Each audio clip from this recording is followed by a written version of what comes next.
ఎందరో త్యాగమూర్తుల త్యాగఫలం ఆంధ్ర రాష్ట్రం. నేడు ఆంధ్రప్రదేశ్లో ప్రజలు సుఖ సంతోషాలుగా ఉన్నారా? ప్రస్తుతం ప్రజల మధ్య ఉన్న కులాల కుంపట్లు ఎవరి కోసం? చంద్రయాన్ రాకెట్ యుగంలో కూడా వర్ణ విభేదాలు దేనికి సంకేతాలు? రాజకీయ పార్టీల నేతలు ఏం చెప్తున్నారు?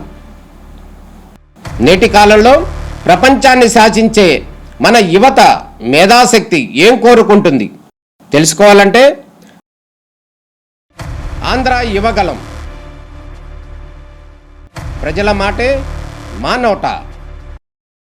రాష్ట్రంలో రాజకీయాలు వేడెక్కుతున్న పరిస్థితి కనపడుతుంది. ఈ నేపథ్యంలో కూడా అధికార పార్టీ విపక్షాల మీద దాడి చేయడం, విపక్ష పార్టీలన్నీ కూడా అధికార పార్టీ జగన్మోహన్ రెడ్డి మీద దాడి చేస్తున్న పరిస్థితి కనపడుతుంది. ఈ మాటల దాడి నేపథ్యంలో రాష్ట్రంలో రాజకీయాల్లో ఎన్నికలు హోరాహోరీగా జరుగుతున్న పరిస్థితి కనపడుతుంది.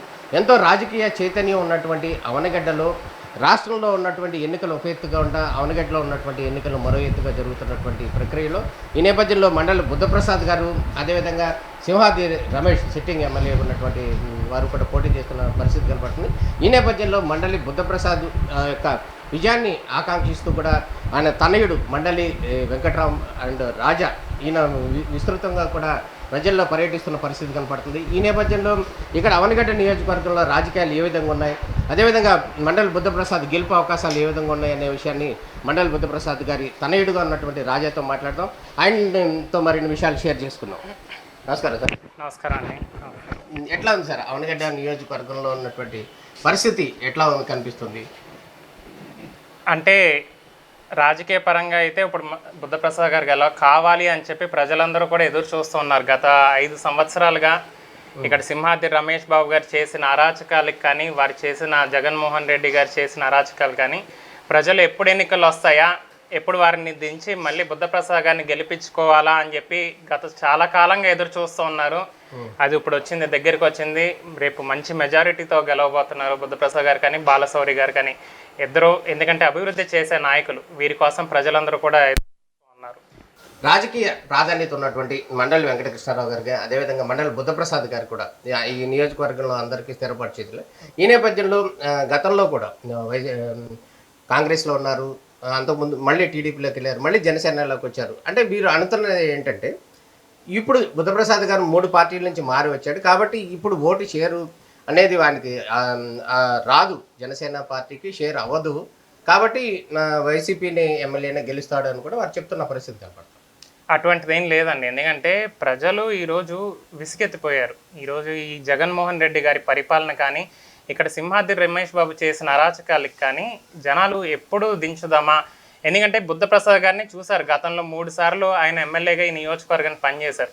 ఈరోజు బుద్ధప్రసాద్ గారు మళ్ళీ కావాలని ప్రజలు వాళ్ళంతటా వాళ్ళు ఈరోజు జనసేన తరపున ఈరోజు బుద్ధప్రసాద్ గారు పోటీ చేస్తున్నారంటే ప్రజల నుంచి వచ్చింది. అది సర్వేలు చేసుకుని బుద్ధప్రసాద్ గారు ఉంటేనే బాగుంటుందని చెప్పి పవన్ కళ్యాణ్ గారు కానీ, చంద్రబాబు నాయుడు గారు కానీ ఈ సీట్ జనసేన కేటాయించినప్పటికీ కూడా ఆయనకి తీసుకొచ్చి ఇచ్చారు. అంటే ప్రజల్లో ఏ విధమైన పాజిటివ్ వేవ్ ఉందనేది మనం చెప్పనవసరం లేదు. ఈరోజు సర్వేలు బట్టి సీట్ కేటాయింపులోనే అది అర్థమైపోయింది. ఇప్పుడు జనసేనకి సంబంధించి అవనగడ్డ నియోజకవర్గంలో వారందరూ కూడా జనసేన నాయకులు కూడా వీరందరూ కూడా సీటు వచ్చిందని కూడా ఎక్స్పెక్ట్ చేశారు కదా. వాళ్ళందరూ కూడా జనసేనకు సంబంధించిన నాయకులు కానీ, బీజేపీ నాయకులు కానీ వారందరూ కూడా మీకు పూర్తి స్థాయిలో మద్దతు ఇచ్చే అవకాశం ఉంది. అందరూ ఇస్తున్నారండి. ఈరోజు ప్రతి ఒక్క కార్యకర్త, నాయకులు అందరూ కూడా అందరూ జనసేనలో గత 5 సంవత్సరాలు కానీ 10 సంవత్సరాల నుంచి ఎవరైతే కష్టపడ్డారో వారందరూ కూడా ఈరోజు ముందుకు వచ్చి మేము చేస్తాము అని చెప్పి ప్రతి ఒక్కరూ కూడా అందరూ కూడా వచ్చి అందరూ చేస్తాం, హోల్ హార్టెడ్గా చేస్తున్నారు. ఎందుకంటే ఇక్కడ జనసేనని మేము గెలిపించుకోవాలి, మేము గత 10 సంవత్సరాలుగా కష్టపడిన దానికి ఈరోజు మాకు మంచి అవకాశం వచ్చింది, మేము ఇక్కడ పార్టీని గెలిపించుకుంటామని చెప్పి ప్రతి ఒక్క కార్యకర్త ఈరోజు గట్టిగా కష్టపడి చేస్తున్నారు వాళ్ళు. ఇప్పుడు మీరు కూడా మీ తండ్రి గారి తరఫున మీరు కూడా మీ వంతుగా మీరు కూడా ప్రచారంలో తిరుగుతున్న పరిస్థితి కనపడుతుంది. ప్రజల నుంచి ఎటువంటి స్పందన ఉందనుకుంటున్నారు? అదేవిధంగా వారు ఏమేమి కోరికలు కోరుతున్నారు ఇక నియోజకవర్గ అభివృద్ధికి సంబంధించి? ప్రజలు ఎందుకంటే చాలా సమస్యలు ఉందండి. గత 5 సంవత్సరాల్లో చేసింది ఏం లేదు. ఈ 5 సంవత్సరాల్లో కూడా మొత్తం అంతా కూడా ఒక రోడ్డు వేయటం కానీ, ఒక ఏది భవనాలు కట్టించడం కానీ, ఇప్పుడు ఏదన్నా స్కూల్స్ ఉందంటే దానికి ఉన్న స్కూల్స్కి రంగులేస్తామే తప్ప ఈరోజు కొత్తగా చేసింది ఏం లేదు. అటువంటి పరిస్థితుల్లో ఈరోజు నియోజకవర్గం పడిపోయింది. ఏ అభివృద్ధి చేసింది లేదు. రోడ్లు ఉందంటే బయటికి వెళ్ళారంటే మళ్ళీ క్షేమంగా ఇంటికి చేరుకుంటారో లేదో కూడా తెలియని పరిస్థితుల్లో ఈరోజు ప్రతి కుటుంబం ఉంది. అటువంటి దుస్థితుల్లోకి ఈరోజు మన నియోజకవర్గం తీసుకెళ్ళిపోయారు ఇక్కడ నాయకులు, వైసీపీ నాయకులు. కనుక రేపు రాబోయే రోజుల్లో మళ్ళీ మంచి మెజారిటీతో ఇక్కడ బుద్ధప్రసంగం గెలిపించుకొని మళ్ళీ అభివృద్ధి చేసుకోవాలి, మన గ్రామాన్ని మన ప్రాంతాన్ని అభివృద్ధి చేసుకోవాలని ప్రతి ఒక్కరు కూడా ఆలోచిస్తున్నారు. ప్రత్యేకంగా యువనేతగా ఉన్నారు మీరు, యువకులందరూ కూడా ఇక్కడ ఉద్యోగానికి సంబంధించి భద్రత కోరుతున్నారు, అదేవిధంగా ఉద్యోగ అవకాశాలు కోరుతున్నారు. ప్రధానంగా టీడీపీ, అది జనసేన, మీ కూటమి కూడా మొదటిసారిగా డిఎస్సి మీద సంతకం పెడతా అంటూ కూడా చెప్తున్నారు. అదేవిధంగా అవనగడ్డలో అనేక డిఎస్సి కోచింగ్ సెంటర్స్ ఉన్నాయి, బీఈడి కోచింగ్స్కి పెట్టింది పేరు. ఈ నేపథ్యంలో అక్కడ ఎటువంటి స్పందన వస్తుంది ఇక్కడ ప్రజల నుంచి? అదే మీరు చెప్పినట్టుగా అసలు యువతని జాబ్ క్యాలెండర్ ఇస్తానన్నారు. ఇంతవరకు అసలు జాబ్ క్యాలెండర్ అనేది లేని పరిస్థితుల్లో ఉంది. రేపు మన లోకేష్ బాబు గారు పాదయాత్రలో కానీ, మొన్న ఇక్కడ పవన్ కళ్యాణ్ గారు గతంలో ఒక వారాహి మీటింగ్ అయింది, మొన్న విజయోత్సవ ర్యాలీలో కూడా డిఎస్సి గురించి చెప్పడం జరిగింది. ఎందుకంటే చంద్రబాబు నాయుడు గారు కూడా డిఎస్సికి ఫస్ట్ సంతకం మేము డిఎస్సి మీద, ఎందుకంటే ఈరోజు పవన్ కళ్యాణ్ గారు కానీ చంద్రబాబు నాయుడు గారు కానీ చాలా క్లియర్గా చెప్పడం జరుగుతుంది. డిఎస్సికి ప్రాధాన్యత ఇస్తాం, ఫస్ట్ సంతకం కూడా దాని మీద చేస్తాం, వారికి ఉద్యోగాలు కల్పిస్తాము అనేది ఈరోజు ప్రజలు చెప్తాం జరుగుతుంది. అదేవిధంగా మనం చూసుకుంటే పరిశ్రమలు లేవు, ఈరోజు ఉద్యోగాలు లేవు. ఇక్కడ మన నియోజకవర్గంలో ఎటువంటిది లేదు. ఇక్కడ గతంలో కేసీపీ ఉండేది. ఆ కేసీపీ అంతకుముందు కష్టాల్లో ఉన్నప్పుడు వారిని చంద్రబాబు నాయుడు గారి దగ్గర తీసుకెళ్లి 2014 నుంచి 19 సమయంలో వారికి కొంచెం సాయం చేసి ఆ పరిశ్రమను పానివ్వకుండా ఆ రోజు బుద్ధప్రసాద్ గారు ఆపించి వారిని అది కంటిన్యూ చేయించారు. ఈ 5 సంవత్సరాల్లో మళ్ళీ అదే కష్టం వచ్చినప్పుడు ఇక్కడ ఉన్న ఎమ్మెల్యే దాన్ని పట్టించుకోకపోవడంతో దాన్ని పూర్తిగా మూసేసిన పరిస్థితి మనం చూసుకుంటే ఇక్కడ ఒక్క పరిశ్రమ కూడా లేదు. అక్కడ గుల్లలమూరు దగ్గర 30,000 కోట్లతో అక్కడ ఈ కేంద్రం రావాలి, మన క్షిపణి కేంద్రం, అది కూడా దాన్ని పట్టించుకోక అది కూడా అట్లా ఉండిపోయింది. ఏంటంటే చాలా ఉద్యోగాలు వచ్చి ఉండేవి, మన ప్రాంతంలోనే వచ్చాయి. ఇక రాష్ట్రంలో అంటే మీకు చెప్పాల్సిన అవసరం లేదు, అనేక పరిశ్రమల్ని ఉన్న పరిశ్రమలు పంపించేసిన పరిస్థితి. అదే రేపు చంద్రబాబు నాయుడు గారు, పవన్ కళ్యాణ్ గారు నిరంతరం ప్రజల్లో ఉండే వ్యక్తులు, వాళ్ళకి ప్రజలకు ఏం కావాలో తెలిసిన వ్యక్తులు వారు ఉంటే, గతంలో చంద్రబాబు నాయుడు గారు హైదరాబాద్ని ఏ విధంగా డెవలప్ చేసామో మనం చూసాం. ఇవన్నీ కూడా మళ్ళీ ఉద్యోగాలు రావటం కానీ, ఇక్కడ సాఫ్ట్వేర్ కంపెనీలు రావటం కానీ, మన పిల్లలు ఏ హైదరాబాదో బెంగళూరు వెళ్ళకుండా ఇక్కడ ఉద్యోగాలు చేసుకునే అవకాశం ఉంటుంది. మళ్ళీ వారు వస్తే ఇవన్నీ సాధ్యం అవుద్దని ప్రజలందరూ కూడా భావిస్తున్నారు. రేపు కంపల్సరీగా చూస్తారు. ఎందుకంటే మేనిఫెస్టోలో కూడా పెట్టడం జరిగింది, 20 లక్షల ఉద్యోగాలు కల్పిస్తామని. ఉద్యోగం వచ్చేంత వరకు 3,000 రూపాయలు నిరుద్యోగ వృత్తి. నిరుద్యోగ వృత్తి ఎందుకు అంటే తల్లిదండ్రుల మీద ఇబ్బంది పడకుండా వారి ఉద్యోగ ప్రయత్నాల్లో వాళ్ళ చేతి ఖర్చులకు ఉంటాయని చెప్పి ఒక 3,000 రూపాయలు, 3,000 ఇవ్వటం కాదు ఇక్కడ ప్రధాన లక్ష్యం. ఇక్కడ ప్రధాన లక్ష్యం ఉద్యోగం కల్పించడం అనేది ఈరోజు ఈ కూటమి యొక్క ఆలోచన. ఇప్పుడు మేనిఫెస్టో గురించి కనుక మనం గమనించినట్టయితే మహిళలకు ఉచిత బస్సు కావచ్చు, గ్యాస్ సిలిండర్లు కావచ్చు, లేకపోతే ఈ 4,000 పెన్షన్ కావచ్చు, 50 ఏళ్ల వయసు ఉన్న బీసీలకి పెన్షన్ కావచ్చు, ఇవన్నీ కూడా అట్రాక్టివ్ స్కీమ్స్ అనుకోవచ్చా? అంతే కదండి. ఇప్పుడు ఎందుకంటే ఇప్పుడు ఏంటంటే వైసీపీ నాయకులు ఒక ప్రచారం చేస్తున్నారు, ఈ ఉన్న పథకాలన్నీ కూడా మీకు తీసేయటం జరుగుద్ది, చంద్రబాబు నాయుడు వస్తే తీస్తామని. అదేం లేదు, దానికి రెట్టింపు. ఎందుకంటే చంద్రబాబు నాయుడు గారికి కానీ పవన్ కళ్యాణ్ గారికి కానీ వాళ్ళకి ఒకటి తెలిసింది ఏంటంటే, సంక్షేమం ఏ విధంగా ఇస్తారో దానికి తగిన విధంగా ఆదాయం కూడా కల్పించుకున్న గవర్నమెంట్ ఆదాయం. ఈరోజు అప్పులు చేసి ఇవన్నీ చేస్తున్నారు, కానీ వారికి ఏంటంటే ఉద్యోగాలు కల్పించి ప్రభుత్వానికి ఆదాయం తీసుకొచ్చి చేసే ఆలోచన వాళ్ళకి ఏంటంటే ప్రజలకు అండగా నిలబడాలి, మనం ప్రజలకు ఏది కావాలో అది ఇవ్వాలి అనేది ఒక ఆలోచన. దానిలో భాగంగానే ఈరోజు రేట్లన్నీ మీకు తెలిసిపోయినాయి. గ్యాస్ సిలిండర్ల రేట్లు ఏ విధంగా పెరిగాయో అవన్నీ, గతంలో ఎంత ఉండేది ఇప్పుడు ఎంత ఉందనేది, వాటన్నిటి మీద ఇవన్నీ కూడా మనం చెయ్యాలి అని ఒక ఆలోచనతో ఈరోజు చేస్తాం జరుగుతుంది. ప్రజలకి అండగా నిలబడాలనే ఒక ఆలోచన దీంట్లో. సో దానికి ఇది చేస్తాం జరుగుతుంది. ఇప్పుడు మనం గమనించినట్టయితే ఇప్పుడు రాష్ట్రానికి సంబంధించినటువంటి సంక్షేమ విషయంలో ఇప్పుడు జగన్మోహన్ రెడ్డి ఇస్తున్నటువంటి సంక్షేమ పథకాలతో రానున్న రోజుల్లో ఆంధ్రప్రదేశ్ మన శ్రీలంక అయిపోతుంది, రాష్ట్రం యొక్క ఆర్థిక పరిస్థితి బాగాలేదు అని ఇన్ని చెప్తున్నారు కదా. మరి ఒకేలా చంద్రబాబు నాయుడు వస్తే ఇంకా ఎక్కువ సంక్షేమ పథకాలు ఇస్తామని కూడా చెప్తున్నారు కదా, మరి అప్పుడు శ్రీలంక అవదా? మరి ఇటువంటి హామీలు ఇచ్చి మోసపూరిత హామీలు అని చెప్పి వైఎస్ఆర్ కాంగ్రెస్ పార్టీ నేతలు చెప్తున్న పరిస్థితి, దీన్ని ఎట్లా నమ్మాలంటారు ప్రజలు? ఇప్పుడు నేను చెప్పింది అదేనండి. ఎందుకంటే జగన్మోహన్ రెడ్డి గారికి ప్రభుత్వానికి ఆదాయంగా ఎలా కల్పించాలో తెలియదు. ఆయనకు తెలిసిందల్లా ఆయన సొంత జోబులకు ఆదాయం ఎలా చేయాలి, లిక్కర్ని ఏ విధంగా అమ్ముకోవచ్చు, ఇసుకని ఏ విధంగా అమ్ముకోవచ్చు, నేను ఎలా సంపాదించుకోవాలనే తప్ప ప్రభుత్వానికి కానీ ఎట్లా క్రియేట్ చేయాలనేది ఆయన ఆలోచన లేదు. ఆయన సొంత జోబు ఒకటే ఆలోచించుకున్నాడు. ఈరోజు రేపు చంద్రబాబు నాయుడు గారు గతంలో 14 సంవత్సరాలు ముఖ్యమంత్రిగా చేశారు.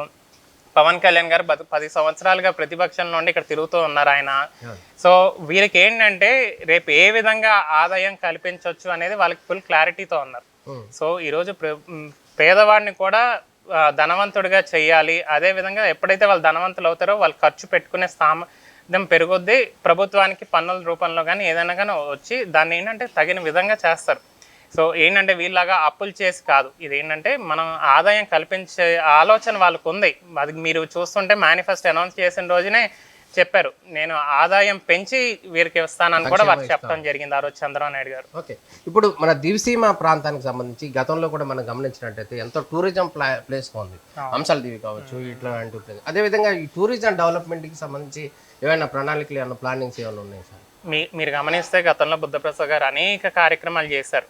ఒకటి ఏంటంటే అక్కడ హంసల దీవిలో గతంలో రోడ్ కూడా లేని పరిస్థితుల్లో దానికి బాట ఏర్పించి పుష్కరాల టైంలో అవన్నీ చేపించారు. దాని తర్వాత నాగేలంకలో వచ్చేసరికి పడవల పోటీలు, సంక్రాంతి వచ్చిందంటే పడవల పోటీలు పెట్టేవాళ్ళు. అదేవిధంగా ఘంటసాలలో బుద్ధ విహార్లు ఇవన్నీ కూడా ఏర్పాటు చేయడం జరిగింది. శ్రీకాకుళం టెంపుల్ని డెవలప్ చేయడం జరిగింది. పెదకిళ్ళపల్లి టెంపుల్ని, ఇవన్నీ కూడా ఒక బస్ రూట్ కూడా ఏర్పాటు చేసి ప్రతి వారం తిరిగే విధంగా కూడా ఏర్పాటు చేశారు ఈ దేవాలయాలు ఇవన్నీ. కానీ ఈరోజు చూసుకుంటే వాటన్నిటిని కూడా తీసేసింది. ఇది నాగేలంక గతంలో పడవల పోటీలు జరిగేవి. అక్కడ ఏంటంటే అనేక అట్రాక్టివ్ ప్రోగ్రామ్స్ కూడా ఉండేవి అప్పుడు, బోట్ షికార్లు కానీ అవి ఇవి. ఇప్పుడు అవన్నీ కూడా తీసేసి దాని గురించి ఆలోచించిన నాయకుడు లేదు.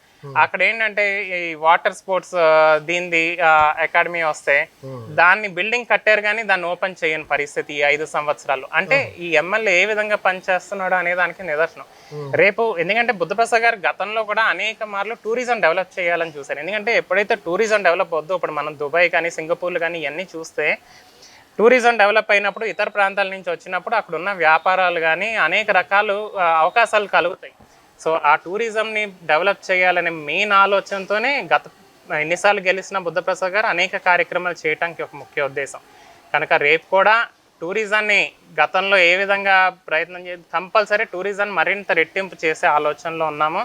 దాన్ని డెవలప్ చేసి ఇప్పుడు నాగేలంక, హంసల దివి, ఘంటసాల ఇవన్నీ కూడా డెవలప్ చేసి మళ్ళీ గతంలోకి మించి ఈరోజు మళ్ళీ రెట్టింపు చేయాలనే ఒక ఆలోచనలో ఉన్నాం. ఇప్పుడు జనసేన పార్టీ కొత్తగా వచ్చింది. జనసేన పార్టీలో సీనియర్గా ఉన్నటువంటి మీ నాన్నగారు కూడా వెళ్ళడం జరిగింది. ఈ నేపథ్యంలో పవన్ కళ్యాణ్ గారి చెప్తున్నటువంటి స్టేట్మెంట్స్ కావచ్చు, లేకపోతే ఈ నేపథ్యంలో ఇక్కడ ఉన్నటువంటి ప్రజలందరూ కూడా ఇంతకుముందు అంటే జనసేన అనేది లేదు ఇక్కడ. అట్లాంటి పరిస్థితుల్లో మీకు ఈ అభిమానులందరూ కూడా మీకు ఓటుగా మారలే అవకాశం ఉందంట? 100% ఉంది. ఎందుకంటే ఇవాళ వాళ్ళే కోరుకున్నారు మీరు నిలబడాలి. ఎందుకంటే ఈ అరాచక పరిపాలన నుంచి పోవాలంటే ఈ సీటు జనసేన కేటాయించినప్పటికీ కూడా మీరు వెళ్ళి నిలబడి, ఎందుకంటే వాస్తవానికి బుద్ధప్రసాద్ గారు నేను పార్టీ మారని చెప్పి వారు క్లియర్ గా అనేక సందర్భాల్లో కూడా చెప్పడం జరిగింది 2-3 మీటింగుల్లో కూడా. కానీ ఇక్కడ ఏంటంటే నమ్ముకున్న కార్యకర్తల్ని, ప్రజల్ని, ఎందుకంటే ఆయన ఒక మాట చెప్తారు, నా సమస్య ప్రజల సమస్య అవ్వకూడదు, ప్రజల సమస్య నా సమస్య అవ్వాలని చెప్పి వారి మీటింగ్లో కూడా చెప్పడం జరిగింది. ఈ రోజు ప్రజల సమస్య అయింది ఇది. ఎందుకంటే ప్రజలందరూ కూడా బుద్ధప్రసాద్ గారు కావాలి, రమేష్ అరాచకాలని పోవాలి అని చెప్పి ఇది వారి సమస్యగా తయారై వాళ్ళందరూ బయటకు వచ్చి మీరు మాకు నిలబడాలి, ఇది కూటమికి అయితే కూటమి తరపున మీరు జనసేనకి అయితే జనసేన తరపున నిలబడండి, మీరు ఏదైనా కానీ మీరు ఉండాలి మాకు అని చెప్పి వాళ్ళందరూ రావటం జరిగింది. వారందరూ వచ్చాక వారి నిర్ణయం బట్టే మనం ముందుకెళ్ళాం తప్ప ఇది మనం సొంతంగా ఏదో సొంత లాభాలతో చేసిన కార్యక్రమం కాదు. ఇది వారి నుంచి వచ్చింది. ఇదేంటంటే మీకు కూడా తెలుసు, ఈరోజు అందరూ కూడా స్వాగతిస్తున్నారు. ఈరోజు తెలుగుదేశం నాయకులు అవనివ్వండి, బీజేపీ నాయకులు అందరూ కూడా బుద్ధప్రసాద్ గారి మద్దతుగా నిలబడి ఆయన గెలిపించాలన్న ఆలోచన. ఇప్పుడు మండలి బుద్ధప్రసాద్ గారు అంటే ఆయన ఒక సీనియర్ నాయకుడు, అదేవిధంగా మాజీ మంత్రిగా ఉన్నారు, అదేవిధంగా ఎమ్మెల్యేగా ఉన్నారు. ఈ నేపథ్యంలో అదేవిధంగా ఒక సాహితీవేత్త, అదేవిధంగా తెలుగు భాషా సంస్కృతికి సంబంధించి అధ్యక్షుడిగా పనిచేశారు, డిప్యూటీ స్పీకర్గా. ఈ నేపథ్యంలో ఆయనకి జాతీయ అంతర్జాతీయ స్థాయిలో కూడా కొంత క్రెడిట్, ఖ్యాతి అనేది ఉంది. ఈ నేపథ్యంలో వారందరూ కూడా మీకు ఇప్పుడు ఏ విధంగా మీరు సపోర్ట్ ఇస్తున్నారా, లేకపోతే ఎట్లా ఉంది బయట నుంచి చూస్తే? కంపల్సరీ అండి, వాళ్ళందరూ కూడా సపోర్ట్ ఇస్తున్నారు, అత్యధికంగా ఇస్తున్నారు. ఎందుకంటే ఇక్కడ ఒకటి గమనించాలి, నాన్న కూడా అనేక మీటింగ్లో కూడా చెప్పడం జరిగింది దాని గురించి. పవన్ కళ్యాణ్ గారు నాన్నగారు వీళ్ళిద్దరూ అనేక సార్లు కలిశారు.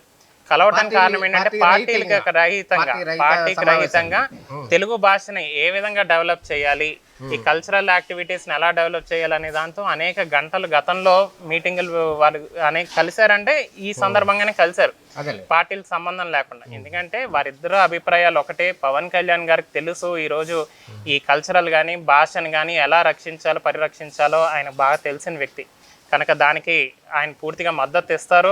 ఆల్రెడీ చెప్పడం కూడా జరిగింది దాని గురించి. సపోర్ట్ కూడా కంపల్సరీగా అందరూ కూడా సపోర్ట్ చేస్తున్నారు ఈ రోజు, ప్రతి ఒక్కరు కూడా, ఎన్ఆర్ఐలు కూడా.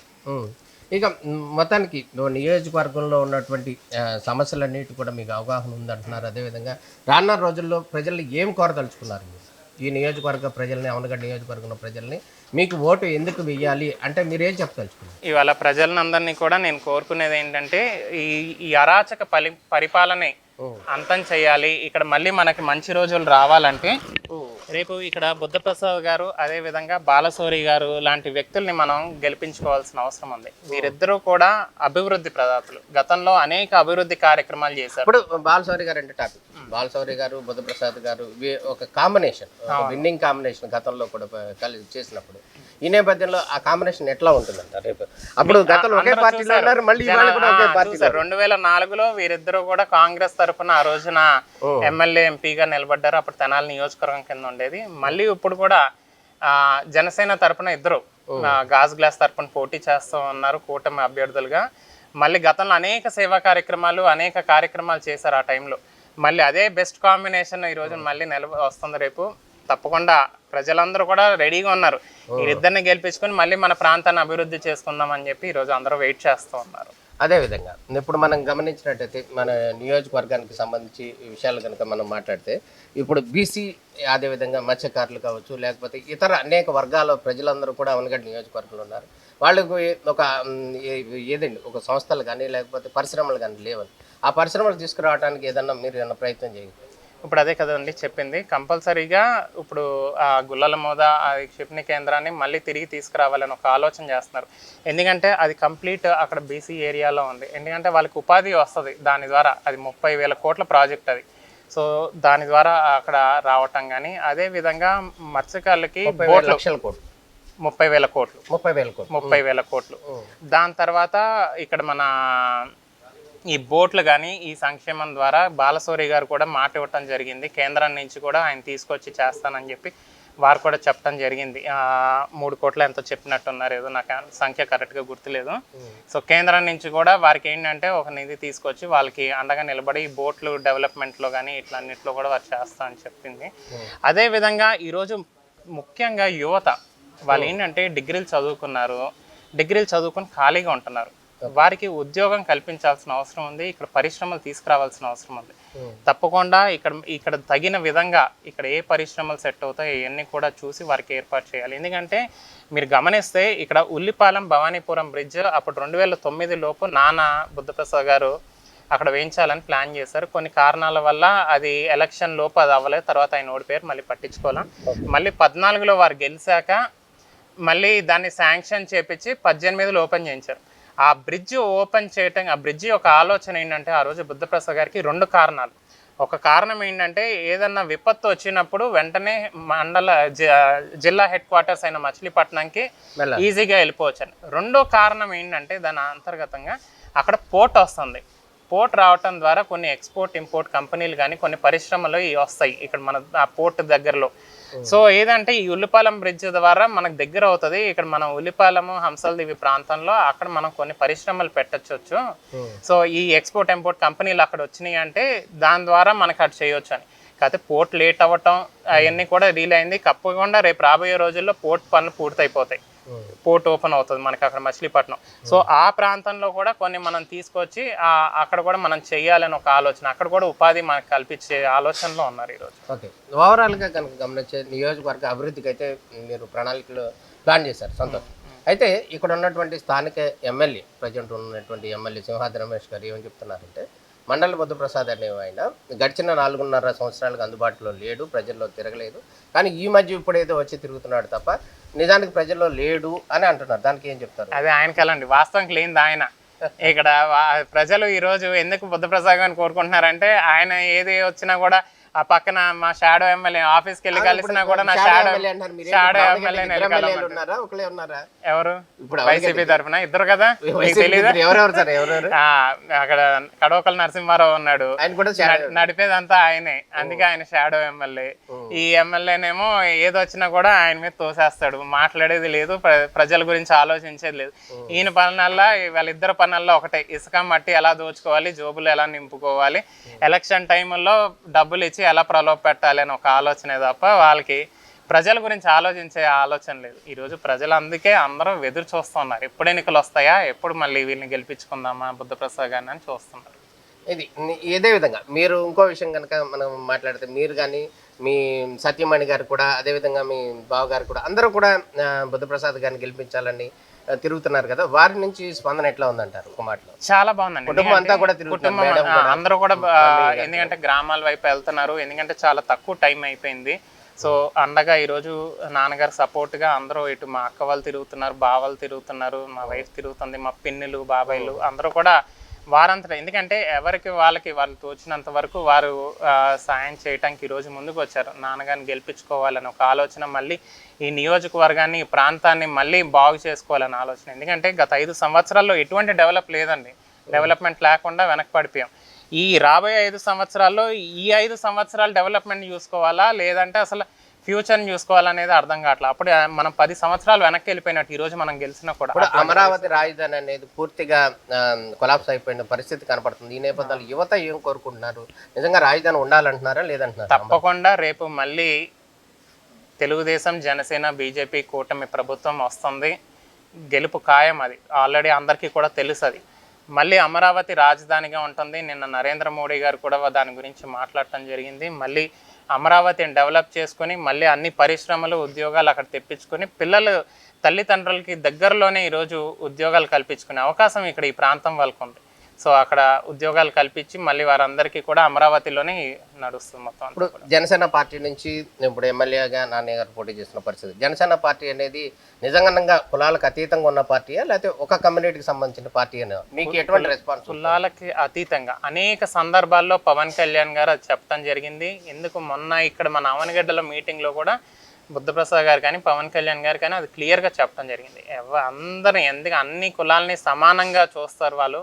బుద్ధప్రసాద్ గారు అవనివ్వండి, పవన్ కళ్యాణ్ గారు అవనివ్వండి, అందరు కులాలు ఈరోజు అన్ని కులాల నుంచి మనకి రెస్పాన్స్ వస్తుందంటే ఈరోజు బుద్ధప్రసాద్ గారు గెలుస్తారు అని చెప్పి వారు మేము ఓటేసి మేము గెలిపిస్తామని అంటున్నాను. దాన్ని బట్టి మనం అర్థం చేసుకోవచ్చు. ప్రతి ఒక్కరూ మనం సమానంగా చూస్తాం, అందరినీ ఎవరైతే కష్టాల్లో ఉన్నాడో వాడికి అండగా నిలబడతాం. వారు కూడా అదే విధంగా చూస్తున్నారు. బుద్ధప్రసాద్ నా మనిషి అని చూసుకుంటున్నారు, కానీ ఫలానా కులం అనేది ఎవడో చూడట్లా. ఈరోజు మన ఇంట్లో వ్యక్తా కాదా అనేది ఈరోజు ప్రజలు చూస్తున్నారు. మనం కూడా వాళ్ళు మన వ్యక్తా కాదా అని చూస్తున్నాం తప్ప ఎవడో ఏది అని కులం. ఫైనల్గా నియోజకవర్గ ప్రజలకు కానీ యువతకు కానీ మీరు ఏం చెప్పదలుచుకున్నారు? ఎటువంటి వ్యక్తిని ఎన్నుకోవాలని చెప్తున్నారు? ఏమి ఓటు అభ్యర్థిస్తున్నారు? ఏం రిక్వెస్ట్ చేయదలుచుకున్నారు ఫైనల్గా? ఇవాళ ప్రజలందరినీ నేను కోరుకునేది ఒకటే, మనము ఆలోచించి ఓటు వేయాల్సిన బాధ్యత ఈరోజు మీద ఉంది. గతంలో ఒకసారి ఒక అవకాశం ఇవ్వండి అని చెప్పి సింహాద్రి రమేష్ బాబు అవనివ్వండి, జగన్మోహన్ రెడ్డి అవనివ్వండి, వీళ్ళిద్దరూ కూడా తిరిగి మనల్ని ఈ 5 సంవత్సరాల్లో ఎన్ని ఇబ్బందులు పెట్టారో మనం చూసాం. మీరు అందరూ ఆలోచించుకోండి. రేట్లు ఏ విధంగా పెరిగిపోయినాయి, మనం బయటకు వెళ్ళి ఒక పని చేయించుకోగలుగుతున్నామా, ఒక ఎంఆర్ఓ ఆఫీస్కి వెళ్ళి మనం ఏదైనా పని చేయించుకునే అవకాశం మనకు ఉందా లేదా, ఒకవేళ మనకు సాగునీరు రాకపోతే మనం నిలదీసే హక్కు మనకు ఉందా లేదా. ఎందుకంటే వాలంటీర్ల ద్వారా ఈరోజు వ్యవస్థల్ని కంట్రోల్ చేస్తున్నారు. వాలంటీర్ వ్యవస్థ చాలా మంచి వ్యవస్థ, కాదనేది లేదు, కానీ దాన్ని ఏంటంటే తప్పుదోవలో నడిపిస్తున్నారు. అదే మేము వ్యతిరేకించేది. తప్పకుండా రేపు చంద్రబాబు గారు, పవన్ కళ్యాణ్ గారు కూడా చెప్పడం జరిగింది, వాలంటీర్లకి 10,000 చేసి వారిని సరైన విధంగా దాన్ని పనులు చేయించుకుంటామని. కనుక ఈరోజు నేను ప్రజలందరినీ కోరుకునేది ఏంటంటే, మీరు ఆలోచించి ఓటు వేయాల్సిన బాధ్యత మీ మీద ఉంది. మీరు మన పిల్లల భవిష్యత్తు, ఈరోజు వాళ్ళు ఓటుకి 5,000 ఇవ్వటానికి సిద్ధపడ్డారని చెప్పి వినిపిస్తుంది. 5,000 మీరు ఇస్తే తీసుకోండి, ఎవరు కాదనేది కాదు. కాకపోతే మన పిల్లల భవిష్యత్తు, వారికి ఉద్యోగాలు కావాలన్నా, చదువులు రావాలన్నా, మంచి చదువు ఉండాలన్నా, ఏదైనా కానీ మళ్ళీ రేపు ఇక్కడ కూటమి అభ్యర్థులుగా బుద్ధప్రసాద్ గారు, బాలశౌరి గారు ఇద్దరు పోటీ చేస్తున్నారు ఎమ్మెల్యే, ఎంపీకి. ఇద్దరి గుర్తు గాజు గ్లాస్. మీరందరూ కూడా రేపు గాజు గ్లాస్ కోటేసి, అదేవిధంగా పైన నరేంద్ర మోడీ గారి సపోర్ట్తో చంద్రబాబు నాయుడు గారు, పవన్ కళ్యాణ్ గారు వారిద్దరూ ఇక్కడ నిలబడుతున్నారు. వారికి మనం మద్దతుగా నిలబడి వీరిద్దరిని గెలిపిస్తే వారు ఆటోమేటిక్గా వాళ్ళు గెలుస్తారు. కనుక వీరిద్దరిని మనం గెలిపించుకునే బాధ్యత మనం తీసుకోవాలి. ఇక్కడ ప్రతి ఒక్కరూ కూడా మనం ఒకటే ఆలోచించుకోండి, డబ్బుకి ఎవరు కూడా లొంగవద్దు. డబ్బు ఇస్తే తీసుకోండి, కానీ మన పిల్లల భవిష్యత్తుని, మన అభివృద్ధిని, ఈ రోడ్లు అవనివ్వండి, ఈరోజు బయటికి వెళ్ళామంటే మళ్ళీ క్షేమంగా చేరుకుంటామో లేదో తెలియని పరిస్థితుల్లో ఈరోజు మన నియోజకవర్గం ఉంది. దాన్ని మళ్ళీ అభివృద్ధి చేసుకోవాలన్నా, మరి ఏ కొత్త కార్యక్రమాలు చేసుకోవాలన్నా ఇక్కడ గాజ్ గ్లాస్ తరపున నిలబడుతున్నటువంటి బుద్ధప్రసాద్ గారిని, బాలశౌరి గారిని ఇద్దరిని మనం గెలిపించుకోవాల్సిన బాధ్యత ఉంది. ఇది మండలి రాజా గారు, అంటే మండలి బుద్ధప్రసాద్ గారు తనయుడు వెంకట్రావు అంటే రాజా గారు చెప్తున్నటువంటి విషయం. రానున్న రోజుల్లో ఎన్డీఏ కూటమిగా ఉన్నటువంటి చంద్రబాబు నాయుడు, టీడీపీ, జనసేన, బీజేపీ ఈ 3 పార్టీలకు సంబంధించినట్టు కూటమిని, అదేవిధంగా అవనగడ్డ నియోజకవర్గంలో మండలి బుద్ధప్రసాద్ ఎమ్మెల్యే, అదేవిధంగా ఎంపీగా ఉన్నటువంటి బాలశౌరిని కూడా గెలిపించుకుంటే రానున్న రోజుల్లో అవనగడ్డ నియోజకవర్గంలో ప్రజలు పూర్తి స్థాయిలో సంక్షేమ పథకాలు అందుతాయి. అదేవిధంగా సంక్షేమంలో ముందుకు వెళ్తాం. అదేవిధంగా యువతకు కూడా అనేక అవకాశాలు కల్పిస్తామని కూడా మండలి రాజా గారు చెప్తున్నటువంటి పరిస్థితి. నమస్కారం.